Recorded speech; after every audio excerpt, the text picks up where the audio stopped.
Let's discuss now with CNN legal analysts Ellie Honig and Shan Wu, both two guys to have. Ellie was with the Southern District, now very much involved in this case. Shan Wu represented Rick Gates in the broader Mueller investigation. Ellie, if I could start with you. You made what is a good point here, because you'll often hear from the president and others, well, listen, all these months of investigation, there's no smoking gun, that wraps the whole case up.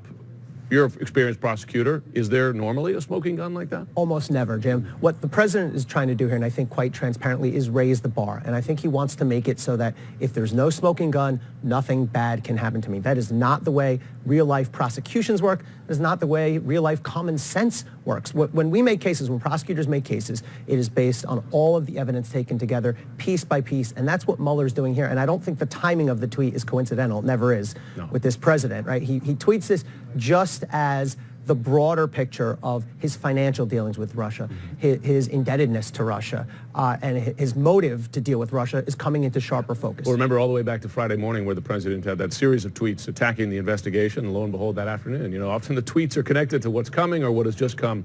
Shan Wu, in terms of the president's reaction to all this, beyond this long-term campaign to undermine the credibility of the Mueller investigation, which is having some effect with his supporters, is a sort of general winging it mentality. And the Washington Post said this about the president's team. You'd expect a war room to be assembled here. They said the following: rather than building a war room to manage the intersecting crises, as past administrations have done, the Trump White House is understaffed, stuck in a bunker mentality, and largely resigned to a plan to wing it. Will that be enough to defend this president? No, it won't. And to Eli's point, I mean, he's trying misdirection, and that is the only plan they ever seem to have had, is misdirection and denial. On the smoking gun point, as Shimon was reporting, my view on it actually is that, at least as to the campaign finance, that is a smoking gun. I mean, the Southern District is accusing the president, by agreeing with Cohen, the courts accepting that guilty plea, that the president did engage in that. And this White House is completely unprepared. It has demonstrated time and time again they don't have the discipline. Maybe it's coming from the top. The president doesn't listen.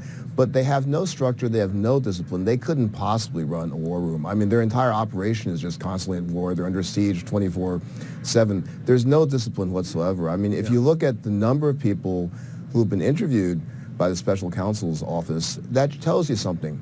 It tells you they have no control over who becomes a witness. The president creates new witnesses against himself every single day. They have no idea who's going to be a witness.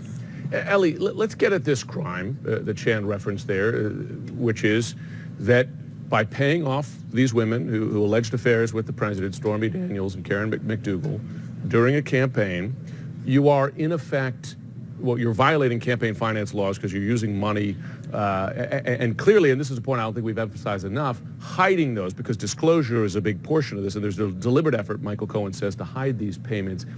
In layman's terms, explain why that's a crime. Right. There's two pieces of it that are a crime. One, the donations are over the legal limit, the $150,000, the $130,000, way over the legal limit. $2,700. Right, for an individual.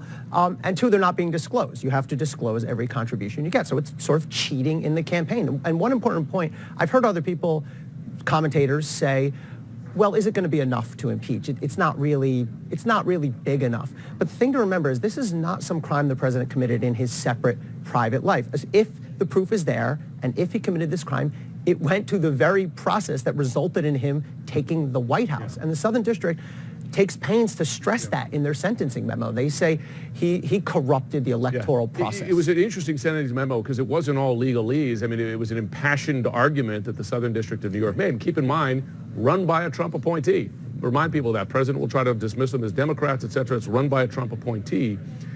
You will hear this argument, Shan Wu, that, well, campaign finance, President Obama, his campaign was alleged to have done something similar. They got away with a fine. That in reality, a prosecutor would never really pursue something like this, even if technically it's against the letter of the law. Respond to that argument. Yeah, that's simply untrue. Prosecutors pursue campaign finance crimes all the time. Sometimes it's a lower amount, relatively minor infraction taken care of by a fine. In a more serious case, you look at the John Edwards trial. I mean, it went to trial charged as a felony. And this is a very serious matter. I mean, this was a big cover-up. It happened in a way which clearly was meant to influence the election. So were he not a sitting president, I mean, I'm quite confident they would pursue this.